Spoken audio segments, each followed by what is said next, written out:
നമുക്കിവിടെ തന്നിട്ടുണ്ട് study very hard 786, hard work pace 958, study and work 645. അത് നമ്മൾ കമ്പയർ ചെയ്ത് നോക്കുകയാണ്.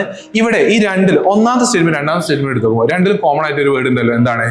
ഹാർഡ് ആണ് അല്ലെ. ഹാർഡിന് രണ്ടിലും കോമൺ ആയിട്ട് കോഡ് ഉണ്ടല്ലോ, അതെന്താണ്? 8 ആണ്. അപ്പൊ നമുക്ക് എന്ത് മനസ്സിലാക്കാം?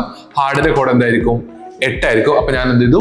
1 എന്ന് നമ്പർ ചെയ്തു. അടുത്തത് ഈ രണ്ടാമത്തെ സ്റ്റേറ്റ്മെന്റും മൂന്നാമത്തെ സ്റ്റേറ്റ്മെന്റ് നോക്കൂ.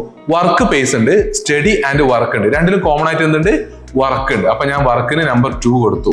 ഓക്കെ, ഇനി ഇവിടെയും കോമൺ ആയിട്ടുള്ള നമ്പർ ഏതാണ്?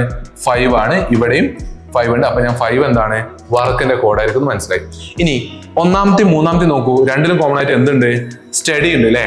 സ്റ്റഡി 3 വരും. അപ്പൊ രണ്ടിലും കോമൺ ആയിട്ടുള്ള നമ്പർ ഏതാണ്? 6 ആണ്. അപ്പൊ നമുക്ക് മനസ്സിലായി സ്റ്റഡീന്റെ കോഡ് എന്താണ്? 6 ആണ്. ആൻഡ് ബാലൻസ് വരുന്നതൊക്കെ, അതായത് വെരിന്റെ കോഡ് എന്തായിരിക്കും?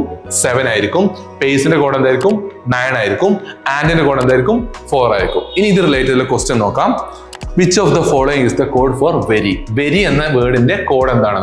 നോക്കുമ്പോൾ അറിയാം, ഇവിടെ വെരി ഉണ്ടല്ലോ. ഇത് നമ്മൾ റൗണ്ട് ചെയ്തിട്ടില്ല. റൗണ്ട് ചെയ്യാത്ത ഒറ്റ നമ്പർ അല്ലേ ബാക്കിയുള്ളൂ, 7 ആണ്. അപ്പൊ വെരിന്റെ ആൻസർ എന്തായിരിക്കും? 7 ആയിരിക്കും എന്ത് ആൻസർ.